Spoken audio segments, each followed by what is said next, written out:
네, 오늘 본문은 이제 우리가 흔히 진짜 헌신이 뭔가, 특별히 헌신 예배할 때 그죠? 예배 드릴 때 목사님들이 많이 설교하고 헌신은 이런 거다 라면서 이 여자의 그 헌신에 대하여 생각하고, 그렇게 헌신했더니 주님의 사역에 동참하게 되고, 또 나중에 이 여자가 그렇게 헌신을 했더니 복음이 전파되는 곳에 이 여자의 이름도, 이 여자가 행한 일도 항상 기억되고 전해질 거다라고 얘기하면서, 흔히 우리도 우리 자신들을 헌신해서 주님의 사역에 동참하고, 그리고 그래서 이 여자가 받은 칭찬처럼 우리도 이렇게 복음이 전파될 때 이 여자가 받은 칭찬을 받는 자처럼 우리도 그렇게 합시다. 우리도 참된 헌신된 삶을 삽시다라는 내용의 말씀으로 잘 알려져 있는 말씀이죠. 그죠? 예, 저도 뭐 남전도회 여전도회 헌신 예배할 때 이런 설교를 많이 들어가지고 알고 있습니다. 예, 물론 그런 말씀으로 우리가 헌신된 삶을 드려야 되는 것은 분명한 사실입니다. 그리고 정말 그렇게 헌신된 삶을 통하여 주님의 이름을 높여드리고 영광을 돌려드리는 일은 우리에게 꼭 필요한 일입니다. 그런데 이 말씀이 그렇게 단순하게 그런 헌신을 우리에게 말하고 있는 것은 아니다라는 생각이 듭니다. 왜냐하면 이 말씀 속에는 참 이게 얼마나 중요하면, 그죠? 사복음서에 전체 다 나오는데, 물론 이제 누가복음의 사건은 약간 좀 다릅니다. 근데 다 나오고, 그래서 이 말씀이 여러 가지 각도에서, 그죠? 여러 가지 각도에서 우리가 이 주님께 향유를 도유한 사건, 그죠? 향유를 도유한 사건을 여러 가지 각도로 바라볼 수 있도록 사복음서 저자들이 기록하고 있다라는 거예요. 그러니까 굉장히 중요한 의미들을 갖고 있다라는 사실을 우리가 알 수 있는 거죠. 그리고 더 나아가서 진짜 참된 헌신이 무엇인지 우리를 하여금 정말 생각해 볼 수 있도록 만들고 있다라는 것을 우리가 생각해 볼 수 있습니다. 어찌되었든 먼저 우리가 이 말씀들을 깊이 들어가기 전에 이 사복음서에 나타나 있는 이 말씀들을 조금 이렇게 비교해 보는 게 좋을 것 같아요. 그래야 좀 더 자세하게 이걸 들여다볼 수 있으니까. 먼저 이 때가 어느 때일까요? 때보다도 장소를 먼저 한번 생각해 볼게요. 장소가 마태복음에 보면 예수께서 지금 어디에 있어요? 베다니 나병 환자 시몬의 집에 계실 때라고 그러죠. 베다니라는 말은 잘 아시죠? 베이트와 아니, 가난한 자의 집이라는 뜻이죠. 가난한 자의 집. 그런데 그 가난한 자의, 그러니까 동네 이름이 가난한 자의 집이라는 의미예요. 베다니는 예루살렘으로부터 약 그 벳바게가 한 2.5km, 근데 거기서 조금 더 한 500m 정도 더 가서 한 3km 정도 떨어져 있는 동네입니다. 그러니까 감람산 강화를 마치시고 지금 어디로 오신 거예요? 베다니로 오신 거예요. 그죠? 그런데 그 베다니에 갔더니 베다니에는 누가 살고 있나요? 시몬, 여기 그러니까 나병 환자 시몬이라고 돼 있죠. 이 나병 환자 시몬이라고 돼 있는데, 이 나병 환자 시몬의 집에 들어가면 돼요, 안 돼요, 원래? 지금 유월절을 이틀 남겨놨잖아요. 그러면 유월절을 이틀 남겨놓으면은 나병 환자 집에 들어가면 부정한 집이기 때문에 부정하다고 생각해서 들어가지 않습니다. 그럼에도 불구하고 예수님과 제자들이 들어간 것은 왜 들어갔을까요? 지금은 나병 환자가 아니라는 거죠. 지금은. 옛날에는 나병 환자였는데 지금은 나병 환자가 아니었다. 그러니까 이 이야기는 옛날에 세리 마태가 옛날에 세리였는데 세리의 일을 버리고 예수님을 따른 제자가 됐는데도 불구하고 여전히 뭐라고 불려요? 세리 마태라고 불리듯이 옛날에 나병 환자였어요. 그런데 나병이 나았는데 여전히 나병이 나으니까 옛날에 너 나병 걸리는 사람이었었잖아. 그러면서 그렇게 부르는 거죠. 그러니까 지금은 나병 환자가 아니에요. 그러니까 예수님이 거기에 들어간 거죠. 근데 나병 환자 시몬이라고 되어 있습니다. 그런데 이 베다니 나병 환자 시몬의 집, 베다니는 또 누가 사나요? 그렇죠. 나사로 가족이 살아요. 아까 요한복음 잠깐, 요한복음은요 이렇게 좀 왔다 갔다 하면서 볼게요. 이렇게 좀 표시해 놓으세요. 이렇게 볼펜 같은 걸로, 아니죠? 이렇게 좀 꽂아가지고 요한복음 12장에 보면 유월절 엿새 전에 예수께서 베다니에 이르니 이곳은 예수께서 죽은 자 가운데서 살리신 누가 산다고요? 나사로가 있는 것이다. 거기서 예수를 위하여 잔치할세. 잔치를 하고 있네요, 그죠? 그러니까 저녁을 먹고 있는데 잔치를 하고 있는 거예요. 근데 마르다는 일하고 분주해요, 그죠? 분주한데 나사로는 예수와 함께 앉은 자 중에 있더라. 나사로는 예수님과 함께 앉아 있고요. 마리아가 지금 어떻게 하고 있어요? 지극히 비싼 향유 곧 순전한 나드 한 근을 가져다가 예수의 발에 붓고 자기 머리털로 그의 발을 닦으니 향유 냄새가 집에 가득하다. 여러분 얼핏 보면 어때요? 느낌이? 문득 나병 환자 시몬의 집이라고 그랬잖아요. 나병 환자 시몬의 집인데 지금 여기는 지금 누구의 집 같아요? 나사로 집 같이 느껴지지 않아요? 근데 사실은 나사로의 집이 아닙니다. 나병 환자 시몬의 집이 맞습니다. 그런데 왜 나사로의 집처럼 느껴지냐? 나사로도 있고 마르다는 또 부엌에서 일하고 있고, 그죠? 그리고 마리아는 지금 와가지고 이 마르다, 마리아, 나사로가 다 이게 남매들이잖아요, 그죠? 남매들이니까 이들이 다 있는 거 보니까 이거 나사로네 집 아니야? 이렇게 생각할 수 있어요. 그리고 나사로가 죽었다가 부활했잖아요, 살아났잖아요. 그러니까 그것을 축하하면서 잔치 벌린 거 아니야? 이런 생각이 이제 얼뜻 드는데 마태복음에 보니까 시몬의 집이라고 돼 있단 말입니다. 그러니까 이거 틀린 거 아니야? 뭐 이렇게 생각하는데 그렇지 않습니다. 사실은 이거는 같은 내용을 말하고 있는 거예요. 왜냐하면 왜 같은 내용을 말하는지 좀 이따 설명을 드릴게요. 그러니까 같은 장소인 거고요.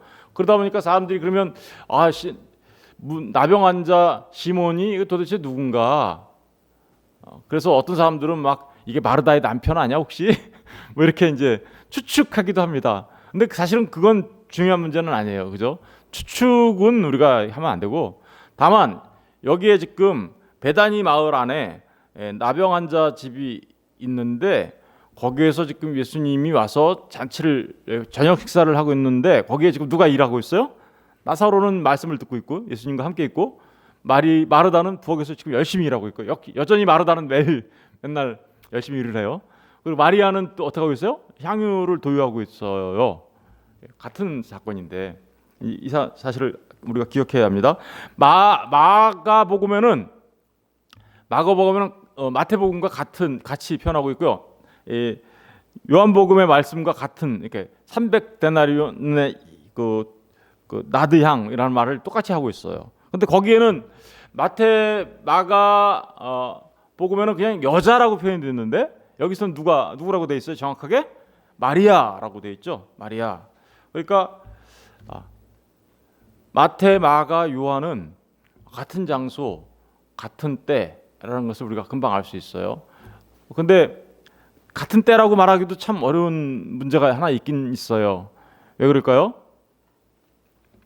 우리 지금 요한복음 표 있죠? 요한복음 보면은 요한복음 12장 1절에는 때가 어느 때예요?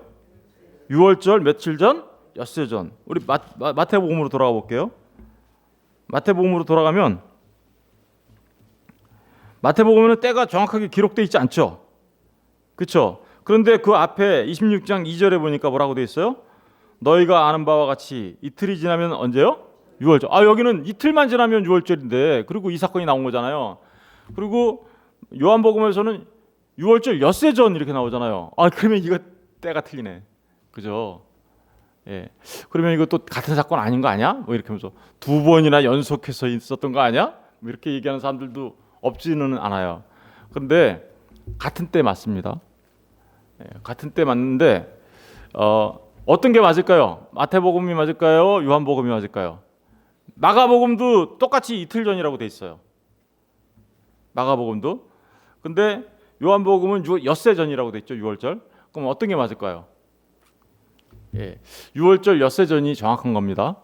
요한복음은 시간적 순서에 의해서 이렇게 썼어요. 시간 순서. 그런데 이 마태복음은 시간 순서에 의해서 쓴 게 아니에요. 마태복음은요. 지금 마태복음을 잠깐 돌아볼게요.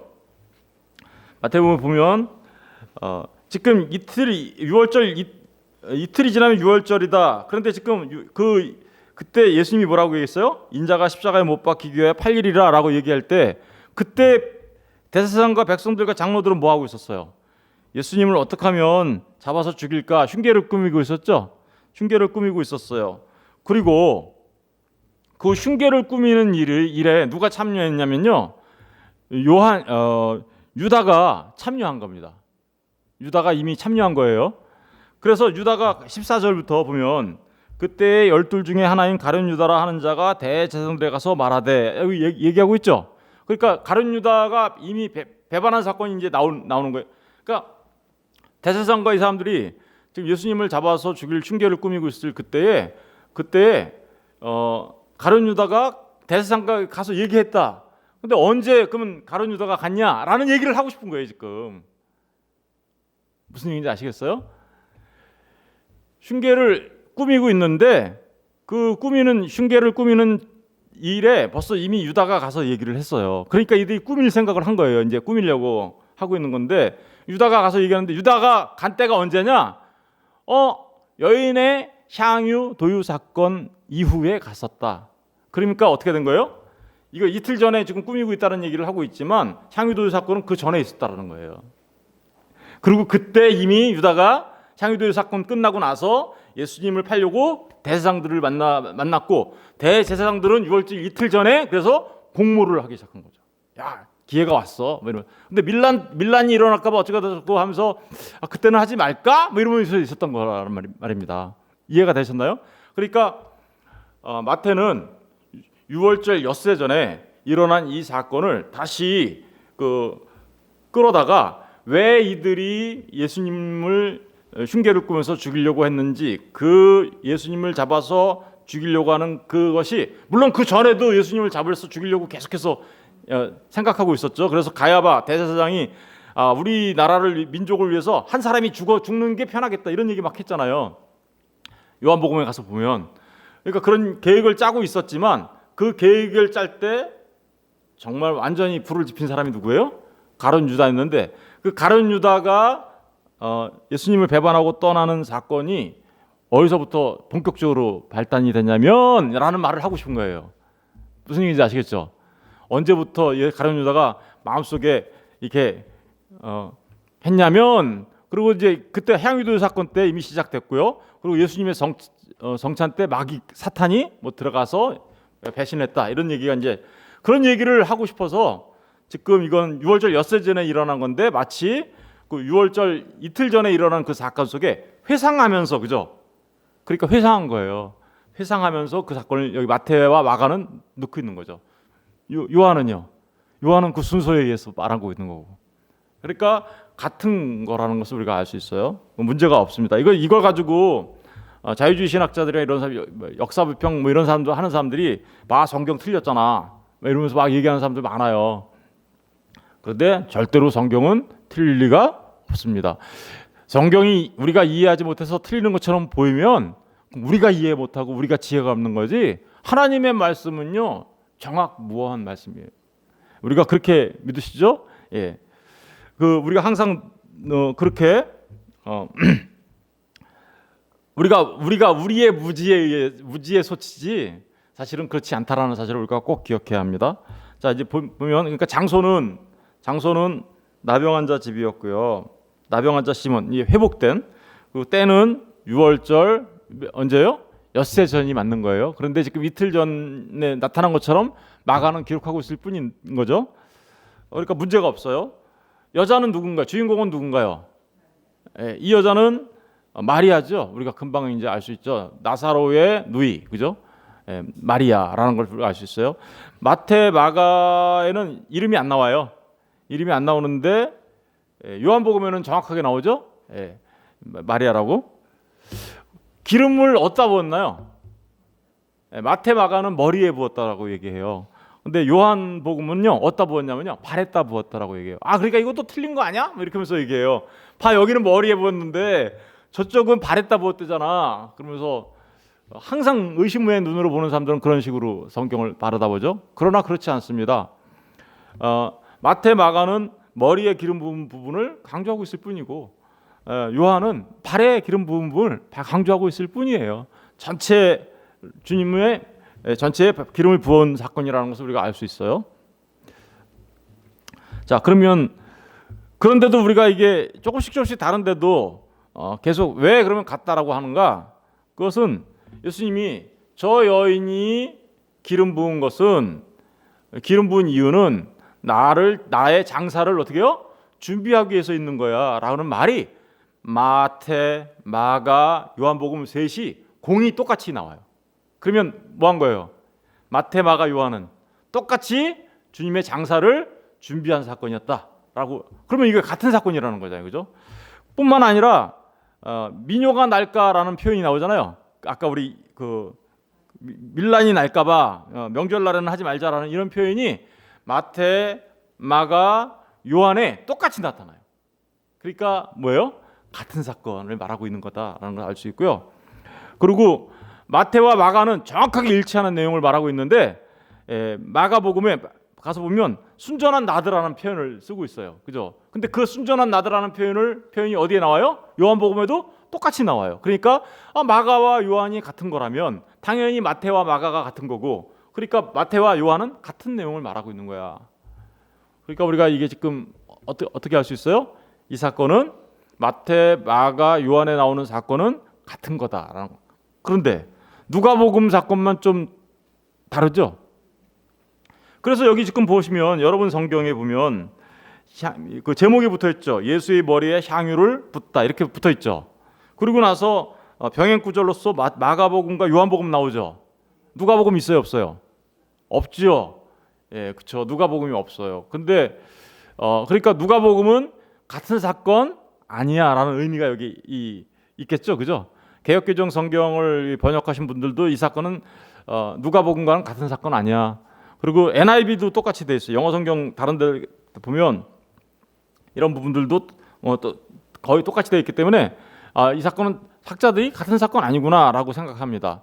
그래서 누가복음은 그러면 어떤 사건인가? 우리 누가복음 잠깐 가서 보고 올게요. 다시 한번 누가복음 7장.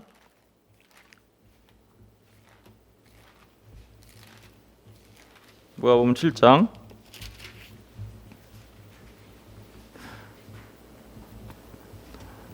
누가복음 7장에 가서 보면 36절 한 바리새인이 예수께 자기와 함께 잡수기를 청하니, 여기서 보니까 바리새인이죠. 아까는 거기서는 나병 자 시몬이라고 했잖아요. 이 바리새인도 시몬이긴 시몬이에요. 40절을 보시면 예수께서 대답하여 이르시되 시몬아 내가 네게 이를 말이 있다. 그렇죠? 이 시몬 이름은 같네요. 그죠? 나병 자 시몬이나 바리새인 시몬이나 그러면 나병 자가 바리새인이었나? 그죠? 이렇게 생각할 수도 있잖아요. 그래서 같은 사건이라고 말하는 분들도 없지는 않아요.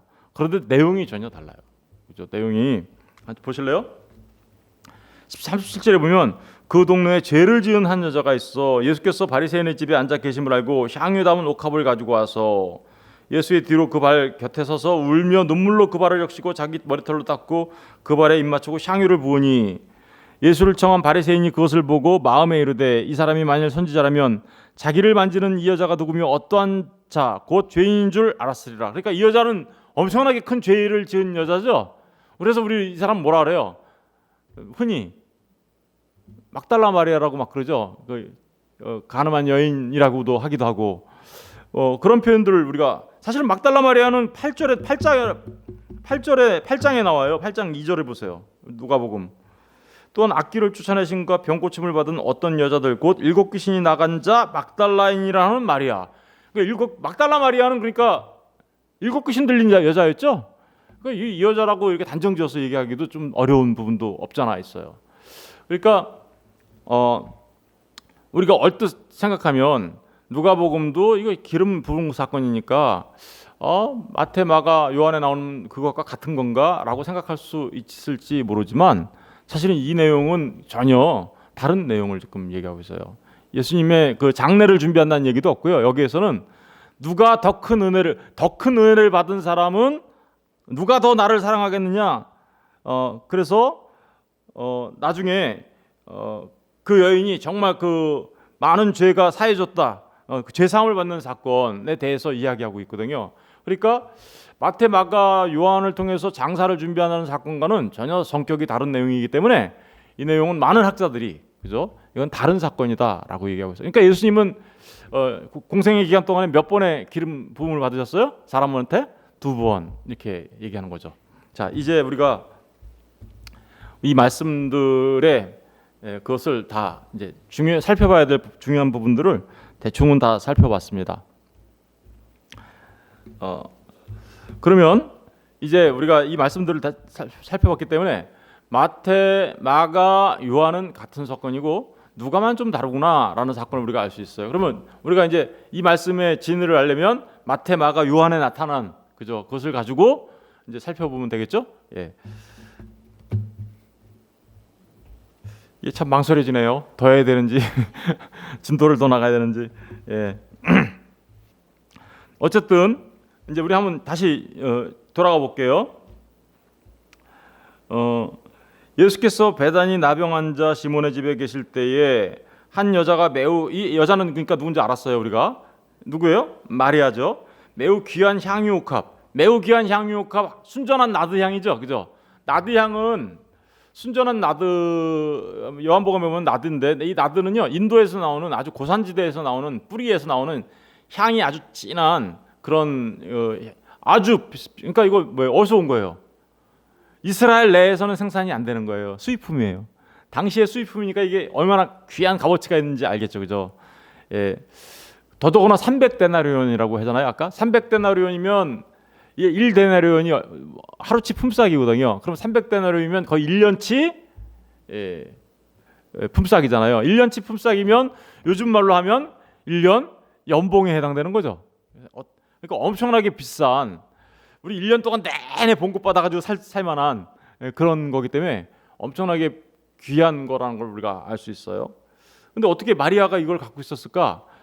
당시에 사람들은요 항상 그 기름을 준비하고 있었어요. 누구나 같아.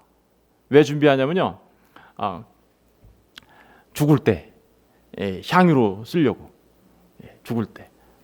왜냐면 이스라엘의 장례법을 우리가 조금 이제 공부를 하면 더 좋을 것 같은데, 이스라엘은 그 사람이 죽으면요, 우리 여기 동양에서는 어떻게 해요? 이게 다 봉분을 만들어서 땅에다 묻잖아요, 그죠? 땅에다 묻거나 요즘엔 뭐 전부 다 자기 이제 또 화장을 해서 태우고 그러는데 뭐 요새 많이 발전했죠. 뭐 수목장이다 무슨 장이다 뭐 이렇게 하면서 많이 발전을 해서 요즘에는 전부 다 화장을 해서 뼈를 추려서 납골에 하든가 아니면 뼈를 갈아서 어떻게요? 이제 또 자연으로 이렇게 돌려보내는 그런 일들을 많이 하지만 이스라엘의 장례법은 좀 달라요. 이스라엘은 사람이 죽으면 사람의 시체를 동굴 묻는 게 아니라 동굴 같은 곳에 이렇게 갖다가 놔요. 그리고 1년쯤 지나면 이 동굴 시체가 다 썩잖아요. 그럼 다 썩으면 뼈를 다 추스려 가지고 그 뼈만 이렇게 별도로 모시는 장소에 갖다 넣어요. 그러니까 그 뼈만 갖다 놓는 그 장소는 거기에는 그러니까 할아버지 뼈도 있고 아버지 뼈도 있고 내 뼈도 있고 그런 거예요. 이제 다 그냥 막 이렇게 가족 그 장인 저건데 그 장소 안에 막 다 뼈들이 이렇게 모여 있는 거죠. 그러니까 1년 동안은 어떻게 돼 있어요? 동굴 안에서 이 시체가 어떻게요? 썩는 거죠. 그때 냄새가 어떻게요? 진동을 하겠죠, 그죠? 냄새가. 그러니까 그 냄새가 진동하는 것 때문에 향유를 쓰는 겁니다. 향유를 써서 그 장례 지낼 때 향유를 써서 장례를 지냅니다. 우리가 이제 그걸 어떻게 할 수 있냐면 예수님께서 죽으셨을 때 장사를 지내러 온 사람이 있었죠. 누구죠? 아리마대 요셉이죠. 우리 요한복음 잠깐 가서 볼게요. 요한복음 여기까지만 오늘 하고 요한복음 19장 38절 가서 볼게요. 19장 182페이지. 아리마대 사람 요셉은 예수의 제자이나 유대인이 두려워 그것을 숨기더니 이 일 후에 빌라도에게 예수의 시체를 가져가기를 구하매 빌라도가 허락하는지라 이에 가서 예수의 시체를 가져가니라. 일찍이 예수께 밤에 찾아왔던 니고데모도 몰약과 침향 섞은 것을 얼마쯤 갖고 왔대요? 100리트라쯤 가지고 온지라. 예수의 시체를 가져다가 유대인의 장례법대로 이렇게 나오죠.